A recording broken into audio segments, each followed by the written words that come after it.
Hola, ¿qué tal? Sean bienvenidos a un nuevo video por el canal. En esta ocasión les traemos un video referente a un nuevo descubrimiento relacionado a un nuevo dinosaurio descubierto aquí en México, junto con los pormenores de su descubrimiento. Los primeros restos de dinosaurios en México fueron descubiertos en el año de 1926. Sin embargo, el primer dinosaurio descrito formalmente en el país llegó en el año de 1974, con la descripción de la Bocania anómala. Este dinosaurio, debido a lo poco de su material, ha provocado más dudas que respuestas, a tal punto que por más de 50 años se mantuvo la incertidumbre sobre esta especie, hasta el pasado 25 de septiembre de 2024, día en el que fue publicado un artículo donde se describía una nueva especie de terópodo mexicano, la Bocania aguilone. Y decir que la descripción de esta nueva especie ha tenido de qué hablar tanto para la comunidad científica especializada como para los aficionados de la paleontología es quedarse corto. Y en esta ocasión abordaremos todos los pormenores de la propuesta de esta nueva especie. Antes de empezar, ensayo aclarar unos puntos para evitar más controversia innecesaria. Y es que tras la publicación del artículo se han desatado múltiples disputas en redes sociales por motivos que abordaremos en unos minutos.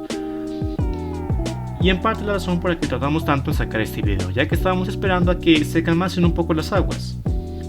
Por lo mismo me gustaría aclarar que mi postura ante lo que he comentado a continuación es completamente neutral y será abordado de la forma más objetiva e imparcial posible. Además de comentar solo lo realmente relevante para la discusión del artículo y que esto último sea de genuino interés público. Sin más que aclarar por el momento, comencemos.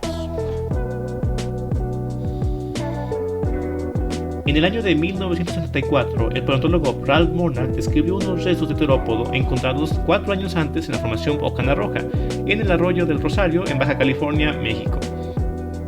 Dichos restos consistían de un cuadrado derecho, un frontal izquierdo, una pieza del maxilar izquierdo, un fragmento del dentario, un cheurón, partes superiores de ambos isquion, la parte media del eje del pubis derecho, la mayor parte del segundo metatarso derecho, una falange pedal y varios dientes aislados.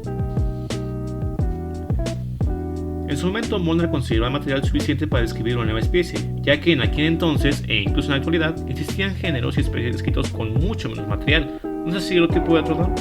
Sin embargo, el problema que se ha repetido desde su descripción es que estos restos no son diagnósticos a nivel de especie, y durante 50 años se consideró a la misma como un terópodo Incertecedis, ya que estaba en duda su identidad como Tyrannosauridae. Sin embargo, el pasado 25 de septiembre fue publicado un artículo en la revista Fossil Studies. En dicho artículo se daba a conocer la propuesta de un nuevo dinosaurio terópodo descubierto en México, una nueva especie del género la Bocania aguilone, descrito a partir de restos hallados en el estado de Coahuila en el año 2000 por la doctora Marta Carolina Aguillón, a quien de hecho se le dedica la especie. El estudio y la publicación de la misma fue por parte de los paleontólogos Héctor Rivera Silva y Nicholas Longridge. El material con el que se describe la especie, es decir, el denominado holotipo, consta del ejemplar CPC 2964, el cual está conformado por un fragmento del maxilar, frontales izquierdo y derecho, la parte ventral del lagrimal izquierdo, nasales parciales, el extremo posterior del escamoso izquierdo, fragmentos de una vértebra cervical, centro dorsal, fragmentos del sacro, el extremo posterior de 2 centros neurales y un arco neural caudal, un húmero izquierdo, región acetibular del ilion izquierdo, isquion derecho parcial, fémur izquierdo, extremos proximal y distal de la tibia izquierda, extremo proximal del peroné izquierdo, metatarso 2 izquierdo y falanges 1, 2 y 3. Aunque en principio estos retos parezcan suficientes para describir una nueva especie, y más aún cuando los comparamos con el holotipo de la Bocania anómala, realmente estos constan del mismo problema que los restos anteriormente mencionados, ya que siguen sin poseer elementos diagnósticos a nivel de especie o incluso de género. Sin embargo, eso no es lo único en lo que flaquea la propuesta, pero como diría Jack, vamos por partes. Los restos de la Bocania aguilone fueron hallados en el estado de Coahuila, en rocas pertenecientes a la formación Cerro del Pueblo, la cual data del Campaniano tardío, de entre 72 a 70 millones de años aproximadamente.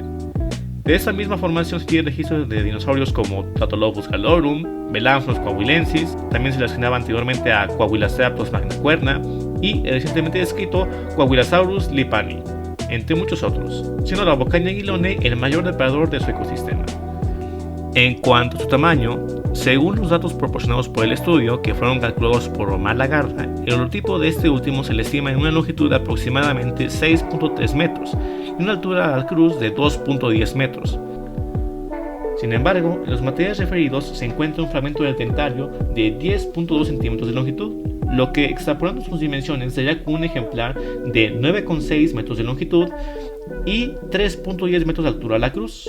Y ahora sí, una vez entrado en materia, comencemos con el desglosamiento de esta especie.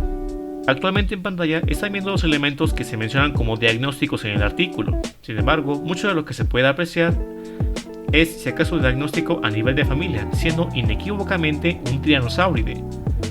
Pero si lo volvemos a comparar con los restos asignados a su presunta especie hermana, notaremos algo curioso, que no tienen muchos materiales repetidos, sin mencionar que en este tipo de dinosaurios, los tiranosáuridos, uno de los elementos fundamentales para el diagnóstico es el cráneo, el cual en ambos casos es extremadamente escaso el material. Para que se hagan la idea, aquí les muestro el holotipo de Nanosaurus hochlundi y el recientemente descrito Tyrannosaurus macrensis, dos tiranosáuridos descritos con muy poco material.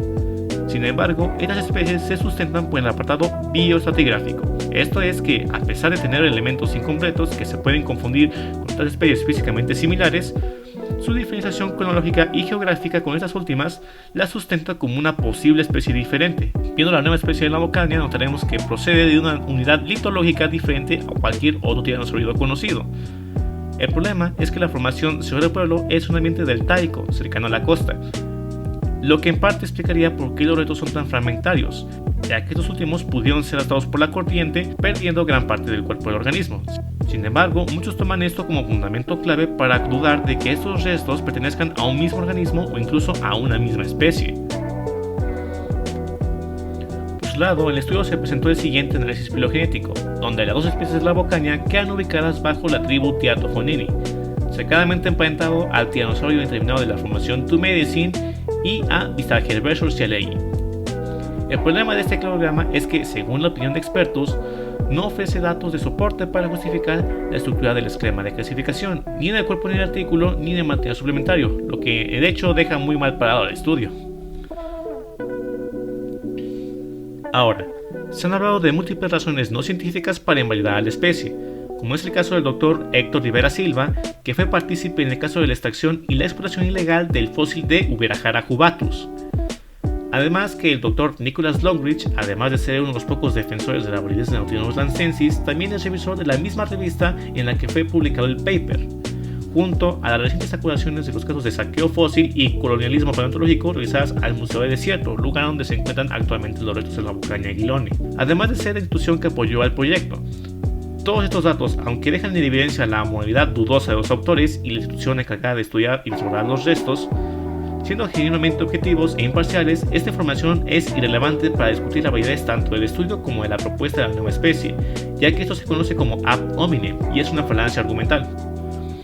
Que a pesar de que los puntos aquí expuestos son importantes y dan para un video completo, realmente para la discusión de la Lavocania aguilone y su validez es completamente inútil, ya que un científico debe ser completamente objetivo e imparcial y concentrarse únicamente en los datos, y no en las personas o instituciones en las que provienen dichos datos, ya que por algo las revistas tienen revisiones por pares anónimas, para justamente evitar juicios de valor como este. Ahora, con esto no quiero decir que el artículo de hecho está en lo correcto, ya que como pudieron ver, el artículo flaquea en múltiples apartados, y que lo más probable es que esta nueva especie sea considerada como un nomen dubium, o como un nombre dudoso. Ahora, una vez que inspeccionamos los temas en los que flaquea el artículo, y como en casos como este a mí me gusta ver el vaso medio lleno, pasaremos a lo que nos dejó este hallazgo. Para empezar, nos confirma que realmente hay más allá afuera bajo el suelo mexicano, y que a pesar de que muchos quieren barrer el suceso bajo la alfombra, llegado al punto de hacer de cuenta de que esto jamás pasó, lo cierto es que este tropiezo en la patología mexicana nos queda como un antecedente para futuras investigaciones que nos ayudan a enriquecer la paleontología de nuestro país. Junto con dar a conocer los casos en los que se vieron inmiscuidos los autores del estudio y el propio Museo del Desierto, nos ayudará, aunque sea un poco, a que ese tipo de prácticas a las cuales se les acusa no se vuelvan a repetir. Y bueno, eso es todo en esta ocasión.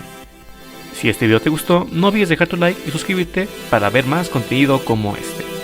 Tampoco te olvides de dejar tus dudas, correcciones y sugerencias para próximos videos abajo en los comentarios. Obviamente los estaré leyendo.